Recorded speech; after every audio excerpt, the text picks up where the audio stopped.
La historia de Pancho Villa no se entiende desde el bronce, ni desde las fotos de postal.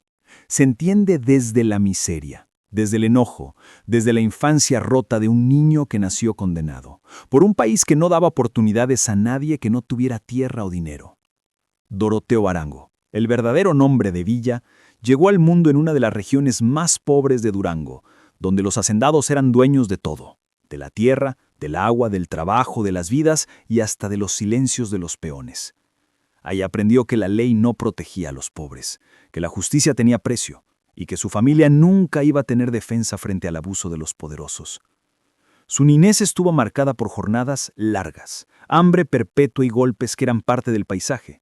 Era normal ver a los hacendados golpear a los campesinos, normal ver morir niños sin médico, normal vivir sin esperanza.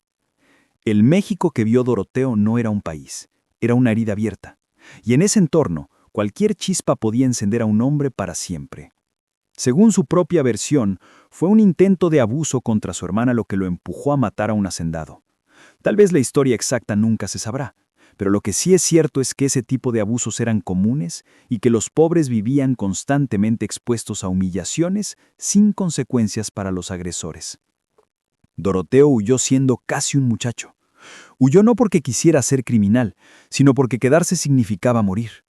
El monte se convirtió en su casa y ahí empezó a transformarse en el hombre que después aterrorizaría a gobiernos y fascinaría a campesinos.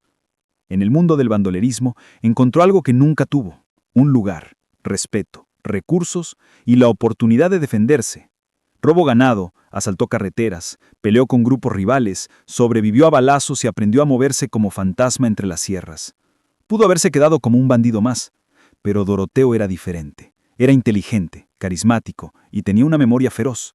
Nunca olvidaba una traición, nunca perdonaba un abuso, nunca desperdiciaba una oportunidad. Cuando Francisco I. Madero llamó al levantamiento contra la dictadura de Porfirio Díaz en 1910, Doroteo Arango encontró algo que nunca pensó tener: una causa grande donde su rabia, su habilidad para la guerra y su resentimiento social tenían sentido. Ahí nació Pancho Villa. Entró a la revolución como soldado, pero en cuestión de meses ya estaba liderando tropas, tomando pueblos y derrotando federales. La gente lo seguía porque Villa representaba algo que nunca habían visto. Un hombre que venía de los más pobres y estaba haciendo tambalear a los poderosos. Su ascenso fue brutal, imparable y muchas veces impredecible. Villa no pensaba como general de academia, pensaba como sobreviviente. Y esa lógica lo hacía temible. Su división del norte creció hasta convertirse en el ejército más fuerte que había visto la revolución. Miles de hombres montados, armados, viviendo casi como familia nómada. Tenían trenes blindados, médicos improvisados, cocineras, herreros, espías, mensajeros. Era un monstruo militar sostenido por la voluntad de un hombre que nunca mostró miedo. Villa peleaba como si tuviera cuentas pendientes con el mundo entero. Dicen que podía oler al enemigo, anticipar una emboscada o cambiar de estrategia en segundos. Todo eso lo volvió leyenda. Pero nada de eso lo hace inocente. Villa también fue cruel, impulsivo y capaz de ordenar fusilamientos con un gesto. En su ejército no se perdonaban robos, abusos ni deserciones.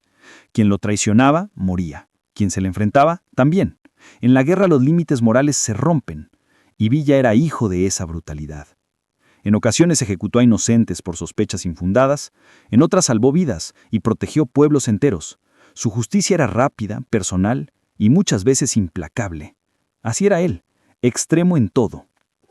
La guerra alcanzó su punto más sangriento con batallas como la de Torreón y sobre todo la de Zacatecas en 1914. Ahí Villa mostró lo que era capaz de hacer cuando tenía recursos, voluntad y rabia. La batalla dejó miles de muertos, cuerpos apilados, edificios destruidos y una ciudad convertida en infierno. Zacatecas fue la victoria que derrumbó al régimen de Victoriano Huerta, el usurpador que había mandado asesinar a Madero. Villa sin quererlo había cambiado el rumbo del país. En esos días pudo haberse convertido en presidente. Tenía el ejército, tenía el pueblo, tenía el respeto de miles, pero nunca tuvo la paciencia para la política. No sabía fingir, no sabía ceder, no sabía obedecer órdenes de hombres que consideraba menos valiosos que él. Esa fricción lo llevó a romper con Venustiano Carranza, que quería controlar a todos los caudillos. A partir de ahí, empezó una guerra interna que fragmentó la revolución y que más tarde representaría la caída de Villa como figura dominante. En 1916, en uno de los actos más polémicos y misteriosos de su vida, Villa atacó el poblado de Colombos, en Nuevo México. Hasta hoy se debate por qué lo hizo. Algunos dicen que era venganza contra Estados Unidos por apoyar a Carranza. Otros que fue por error de información. Otros que buscaba provocar una guerra internacional para recuperar terreno político. Sea cual sea la razón, el resultado fue devastador. Estados Unidos respondió con una expedición militar masiva dirigida por John J. Pershing, uno de sus mejores generales. Entraron a México con miles de soldados, armas modernas y apoyo logístico que Villa jamás podría igualar.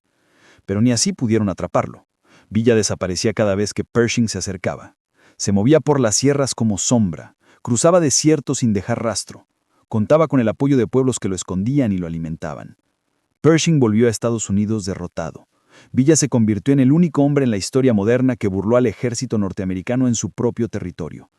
Pero esa victoria fue simbólica. En la práctica, había quedado marcado como enemigo internacional. La guerra, las traiciones, las derrotas y el desgaste físico hicieron que Villa aceptara retirarse. En 1920 negoció un acuerdo. Entregaría las armas y viviría en paz en la hacienda de Canutillo, Durango, a cambio de que el gobierno lo dejara en paz. Pero Villa sabía que esa promesa valía poco. Tenía demasiados enemigos, demasiados secretos y demasiada influencia. La élite política de México lo veía como una amenaza aún desarmado.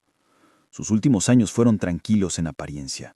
Cultivó tierras, crió ganado, vio crecer a sus hijos, recibió visitas de antiguos compañeros, pero siempre cargaba un presentimiento de que lo iban a matar. No era paranoia, era lógica. Había sobrevivido a dictadores, generales, presidentes y ejércitos enteros. Había sido aliado y enemigo de los hombres más poderosos del continente. Y nadie olvida a un hombre así. El 20 de julio de 1923, mientras conducía su automóvil Dodge junto a varios acompañantes por las calles de Parral, un grupo de hombres armados lo emboscó. Le dispararon más de 150 balas. El coche quedó destrozado, su cuerpo perforado, la calle convertida en un altar de pólvora y sangre. Villa murió de inmediato. El gobierno negó su participación, pero todos sabíamos que era imposible que un ataque así se organizara sin protección desde arriba. Matar a Villa no fue un crimen pasional. Fue una decisión política. Con su muerte empezó su mito. Los campesinos lo lloraron como un héroe. Los gobiernos respiraron aliviados. Los historiadores intentaron encasillarlo, pero nadie pudo hacerlo encajar en una sola categoría. Villa fue demasiadas cosas a la vez. Fue bandido, guerrero, asesino, justiciero, líder, protector, cruel, generoso, brutal, noble, vengativo, carismático, impredecible. Fue el retrato más fiel de un México partido por la injusticia y la rabia. Pancho Villa no cabe en las versiones limpias de la historia. Su vida fue caos, violencia, hambre, ambición, coraje y un deseo profundo de romper el destino que la miseria le había asignado. No fue héroe perfecto ni villano absoluto. Fue un hombre moldeado por un país en ruinas, por una época sin ley y por una necesidad constante de sobrevivir. Y tal vez por eso sigue vivo en la memoria colectiva, porque Villa encarna ese lado del país que nunca se deja someter, ese lado que responde con dientes y garras, ese lado que se niega a morir aunque lo entierren entre cientos de balas. Esa es la verdadera historia de Pancho Villa, cruda, contradictoria, humana y brutal, como México mismo.